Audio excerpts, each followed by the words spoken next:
Chapter 1, The Celestial Duo. Our story begins a very, very long time ago with a young girl. One day, this girl spotted a rusted spaceship holding a small star child. "What's your name? Are you lost?" the girl asked the star child. "I'm Luma and I'm waiting for Mama. She's coming for me on a comet," said the star child, who had been waiting day and night. "Don't worry, I'll wait with you," the little girl promised Luma. At nightfall, the little girl borrowed her father's telescope and peered into the sky. She looked and looked, but she saw nothing. Hours turned into days and then years, and still the sky revealed nothing. "Damn you, sky." Finally, the little girl sighed and said to Luma, "If we stay here looking much longer, I'll be an old lady soon." But then she had an idea. Why don't we go out there and find your mother ourselves?" Yep, kids can build ships now. The girl and Luma fixed up the rusty spaceship, and then the two set sail into the starry sky. And this is how the search for the celestial mother began. Or maybe she is that. Chapter 2, Starbits. Yeah, they're all over this game. Get them away from me. Days passed with no sight of the comet or even a single planet. Instead, asteroids extended for as far as the eye could see. "If I had known it was going to take this long, I would have packed more jam," said the little girl above the rumble of her belly. Before they left, she had packed all the essentials: telescope, butterfly net, stuffed bunny, bread, milk, jam, and apricot-flavored tea, but "I forgot to bring water." At this, Luma burst into gales of laughter, and the girl began to pout. "As long as I have Starbits, I'll be fine," said Luma. "Want some?" The little girl couldn't stay mad after hearing this. Luma continued to laugh, and the girl couldn't help but join in. "Alright, maybe just a nibble." Leaning far out of the ship, the pair began to collect Starbits with the girl's net. They almost fell out a few times, but they kept on collecting. The Starbits tasted like honey. The bees did it. I blame them. Chapter 3, The Comet. Pretty short chapters. A beam of light pierced through the ship's window. Thinking it was the morning sun, the girl peered through the window only to find a turquoise blue comet shimmering at her. The little girl shook the sleeping Luma awake and shouted excitedly, "We have to get to that comet." The pair descended on the comet and found that it was made of ice. They looked high and low, but Luma's mother was nowhere to be found. Exhausted, the little girl sat down with a flop, utterly unable to take another step. "Look!" Peering down at the icy ground where Luma was pointing, the girl suddenly noticed clusters of Starbits encased in the ice. "Pretty good, huh? Finding Starbits is my specialty," and Luma beaming. "There's ice here, but it's so warm. I'll bet there's water here too." The two decided to stay on the comet for a while. Riding the turquoise comet, the pair continued their search for Luma's mother. Chapter 4, The Dream. One night, the girl dreamed about her own mother. "Where are you going?" she asked her mother's retreating back. Without turning, her mother replied, "Don't fret, dearest. I'm not going anywhere. I'm always watching over you, like the sun in the day and the moon in the night." A wave of sadness washed over the girl. "What about when it rains and I can't see the sun or the moon?" Her mother thought for a second before responding. "I will turn into a star in the clouds and wait for your tears to dry." When she awoke, the girl's face was damp with tears. "You have Starbits in your eyes," the Luma said to the girl. Wiping her face, the girl replied, "These are tears, not Starbits. I'm crying because I'll never see my mother ever again." At this, Luma began to cry too. "Mama, oh mama, wah!" The pair traveled through the starry skies, and through they encountered many other comets. Not one of them held Luma's mother. Luma was despondent. Yes, big words for you. Now, Luma, the rain clouds won't go away if you keep crying, the girl said, giving Luma a squeeze. I'll give you a present if you stop. The girl closed her eyes and said gently, I'll take care of you. With these words, she felt a small spark in her heart. Chapter 5. Home. The kitchen will go here, and the library will go over there, the girl said busily to herself. We'll put the gate here. Ever since the girl took Luma under her care, she'd been bustling about at a feverish pace. It's a lot of work, but it's worth it to make a happy home. It turned out that the star bits weren't the only things buried in the ice. There were tools and furniture unlike any they had ever seen, and the girl used them to build a home.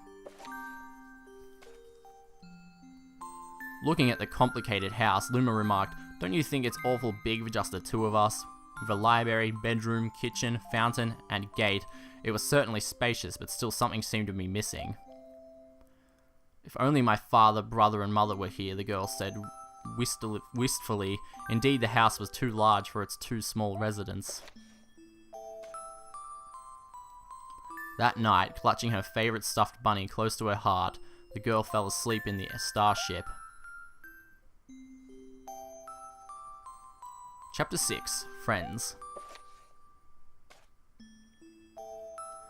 Then one day, while the girl sat sipping tea, a tiny apricot-coloured planet appeared on the horizon. From the planet, another Luma of the same colour emerged. Do you two know each other? The girl asked the two Lumas, gleefully. Despite the girl's excitement, they seemed uneasy. The two Lumas neither drew closer nor beckoned away from each other. Instead, they just stared. Then one Luma broke the silence. My mama. At once, the apricot Luma parroted back, my mama, my mama. My mama, my mama. The two Lumas began to dance around the girl frantically, and neither showed any sign of stopping. The girl was so charmed by this adorable scene that she couldn't help but laugh, and that's when something very strange happened. Suddenly, more Lumas began to pop out from the apricot planet. They were different colours, but they all shouted the same thing, my mama, my mama. What sight of all the shouting Lumas only made the girl laugh harder. What am I going to do with all these children?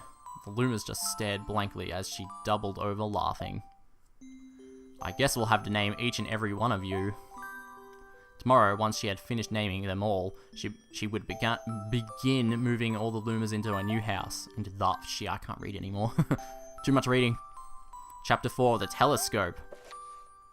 Gee, we need a chapter about an object now. After seeing their 100th comet, a sudden thought popped into the girl's head. I wonder if my home planet is still as blue as it was. That's when she remembered her father's telescope. Peeking into the telescope, a tiny blue dot floated into sight. It was smaller than a star bit. How strange, it's so far away, but it feels so close. She twisted the knob of the telescope and the blue dot grew until she could make out a grassy hill dotted with flowers. It seemed very familiar to her. Zooming even closer, a terrace on the hill came into view. I used to go stargazing there when I lived on my home planet. She remembered rubbing the sleep out of her eyes as she followed her father up to that hill to look at the stars. She remembered how she and her brother would sled down that hill. She remembered having picnics with her mother on that hill and on bright and windy days. And... I want to go home. I want to go home right now. The girl burst into tears and the Lumas didn't know what to do. I want to go home. I want to go back to my house by that hill. I want to see my mother. The girl was shouting now, her face was wet with tears. But I know that she's not there. I knew all along that she wasn't because they're in the sky. Because... She's sleeping under the tree on the hill. The girl's cries echoed through the stars and a hush fell over the area. Chapter 8. The Wish. Though usually quite cheery, one day the girl became sad again. Luma drew close and tried to comfort her. Mama, you still have me. And don't be sad about your mama, because she's a part of you. That means she's always close by. It's like me. I love starbits because they remind me of my mama. No, no, the girl said, unable to stop the tears. A lonely look flickered across Luma's face, but it was soon replaced by a wide grin. I have an idea.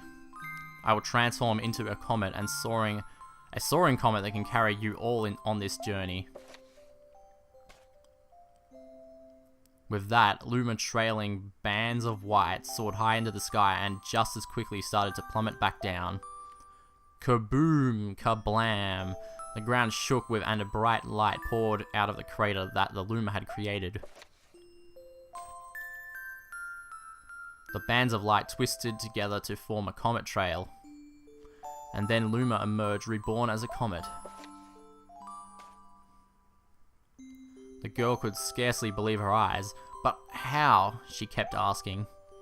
Our destiny as Lumas is to transform into different things, said a red Luma who had suddenly appeared. Stars, comets, planets, we can become all of these things. Yeah, but don't forget to feed us 1600 starbits. When I grow up, I want to become a star that makes someone special smile, said a green Luma. A blue Luma chimed in. That Luma turned into a real cutie of a comet, didn't he? All of the Lumas together said, no more crying, Mama. Thank you, said the girl in a whisper, and she pulled the Lumas close and hugged them. From that day on, starbits no longer fell from the girl's eyes. The comet set forth for the girl's home planet, its long tail blazing proudly behind it. Final chapter, Family. With its many Lumas and telescopes, the comet was quite a sight to behold. The girl and the Lumas were proud to call it home. At a welcoming party for a new Luma, the girl gathered everyone in the kitchen and said in a louder voice than usual, "All right, everyone, let's make a cake sprinkled with star bits, then it will be a star cake, and we won't invite Mario to eat it." The Lumas excitedly began to gather the ingredients. As she watched the Lumas scurry about, the girl smiled and thought to herself, this is my family now, and I can stay with them until they are ready to leave the nest, and when they do leave, I'll see them off with a smile. Because that's what makes a mother happiest. That night, when the girl lay down to sleep, a soft light enveloped her and reminded her of the blue planet she once called home. But it would be nice to return home every 100 years to nap in my favourite sleeping nook. The comet carrying the Lumas and the girl continues on its journey to this very day. With more family members in tow than can be counted, it's said that the comet visits the girl's home planet once every 100 years, its proud white tail glittering in the sky. The end.